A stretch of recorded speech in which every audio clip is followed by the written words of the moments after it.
जय हिंद। मैं दुर्गेश, स्वागत है आपका द जीएस रिसर्च सेंटर में। आज हम बात करने वाले हैं भारतीय संविधान के टॉप 20 क्वेश्चंस के बारे में। ये भारतीय संविधान के अनुच्छेदों से संबंधित हैं, आर्टिकल से संबंधित हैं। ये एग्जाम के पॉइंट ऑफ व्यू से काफ़ी ज़्यादा इंपॉर्टेंट हैं, चूँकि इनके परीक्षाओं में पूछे जाने की संभावना इन प्रश्नों की ज़्यादा है। तो आइए शुरू करते हैं आज का सेशन। वीडियो को लास्ट तक ध्यान से देखिएगा, चूँकि काफ़ी ज़्यादा इंपॉर्टेंट क्वेश्चन हैं। पहला क्वेश्चन है, संविधान सभा द्वारा अंतिम रूप से पारित संविधान में कुल कितने अनुच्छेद तथा अनुसूचियां हैं?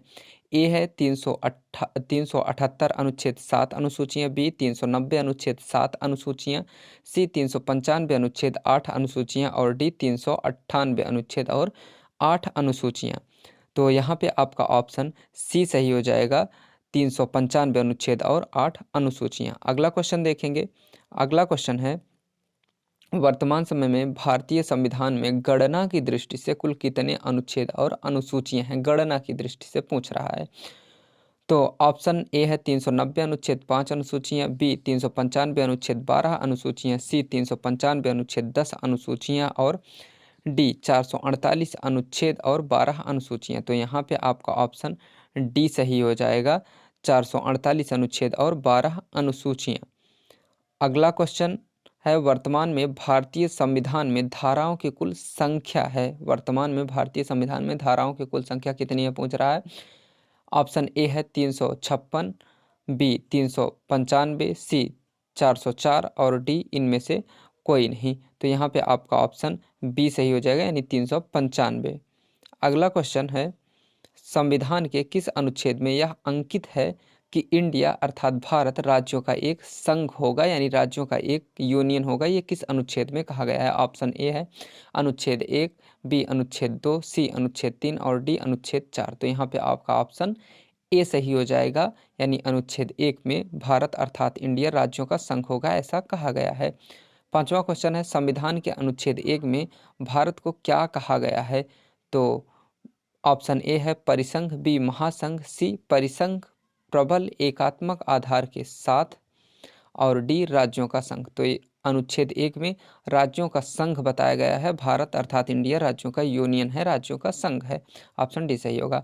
अगला क्वेश्चन है, भारतीय संविधान के कितने अनुच्छेदों में नागरिकता संबंधी प्रावधान हैं?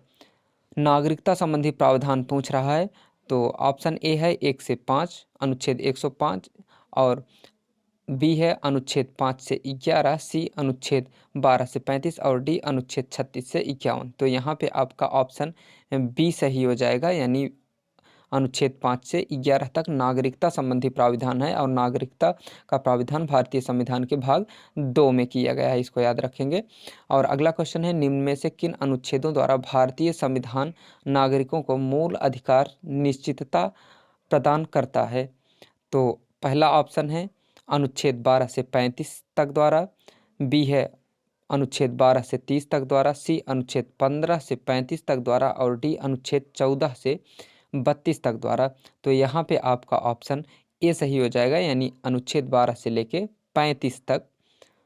और अगला क्वेश्चन है, नौकरियों तथा शैक्षणिक संस्थाओं में समाज के कमजोर वर्ग के लिए आरक्षण उपलब्ध कराने के लिए केंद्र सरकार को संविधान का कौन सा अनुच्छेद अधिकार प्रदान करता है? आपका ऑप्शन है अनुच्छेद 14, अनुच्छेद 16, अनुच्छेद 17 और अनुच्छेद 23। तो सरकारी नौकरियों और शिक्षण संस्थानों में कह रहा है, तो ये ऑप्शन आपका बी सही हो जाएगा, यानी अनुच्छेद 16 आपका सही होगा। ठीक। अगला क्वेश्चन है, भारत के संविधान का निम्न में से कौन सा अनुच्छेद अस्पृश्यता का उन्मूलन करता है, यानी अस्पृश्यता को समाप्त करने की बात करता है, खत्म करने की बात करता है तथा किसी भी रूप में इसके आचरण का निषेध करता है?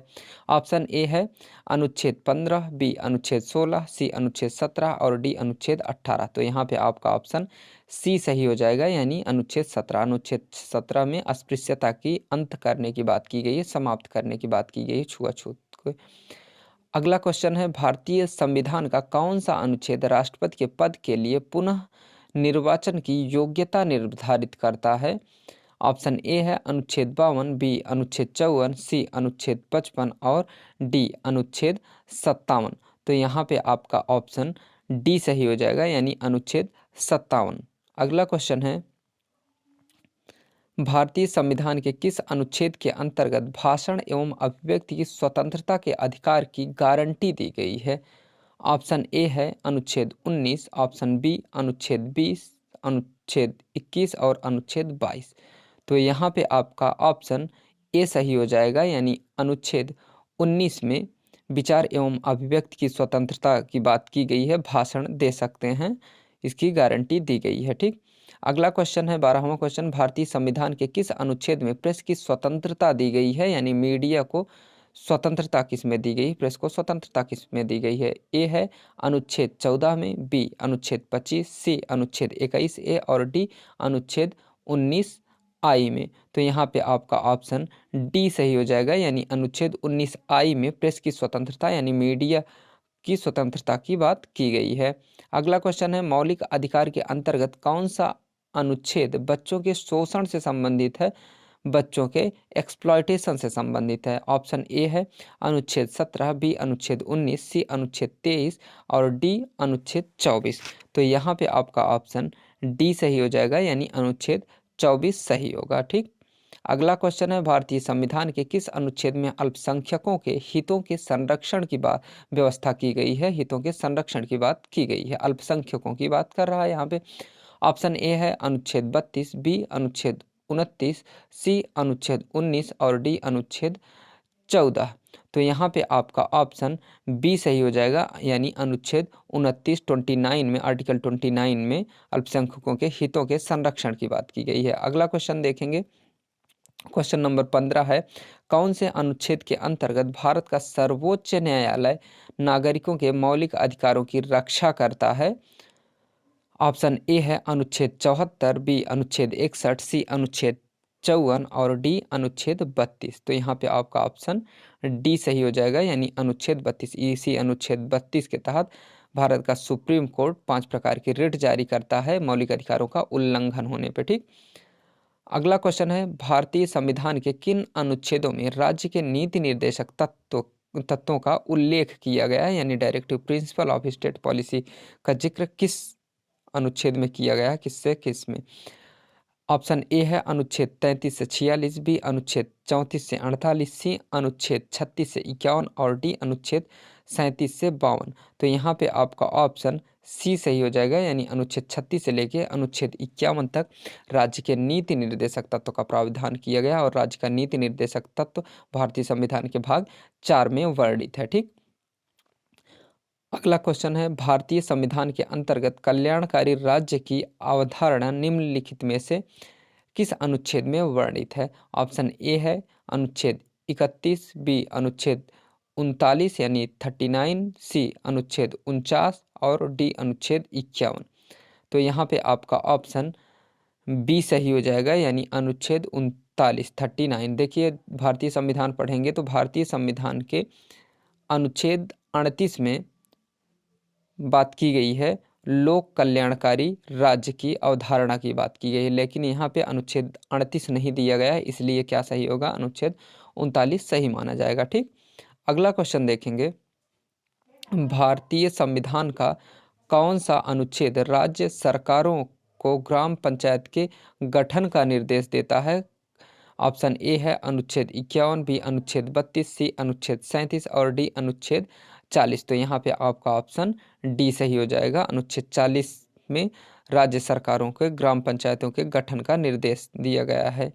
अगला क्वेश्चन देखेंगे, पूछ रहा है 42वें संशोधन द्वारा संविधान के किस अनुच्छेद में मौलिक कर्तव्यों को जोड़ा गया, फंडामेंटल ड्यूटीज को किस अनुच्छेद में जोड़ा गया? ऑप्शन ए है अनुच्छेद 51, बी अनुच्छेद 51 ए, सी अनुच्छेद 29 बी और डी अनुच्छेद 39 सी। तो यहाँ पे आपका ऑप्शन बी सही हो जाएगा, यानी अनुच्छेद 51 ए में फंडामेंटल ड्यूटी यानी मौलिक कर्तव्यों को जोड़ा गया 42वें संविधान संशोधन अधिनियम के माध्यम से। अगला क्वेश्चन है, भारतीय संविधान के किस अनुच्छेद में मौलिक कर्तव्यों की चर्चा की गई है, यानी मौलिक मौलिक कर्तव्यों की चर्चा किस अनुच्छेद में की गई है? ऑप्शन ए है अनुच्छेद 50A, बी अनुच्छेद 51A और सी अनुच्छेद 49A और डी अनुच्छेद 52A। तो यहाँ पे आपका ऑप्शन बी सही हो जाएगा, यानी अनुच्छेद 51A।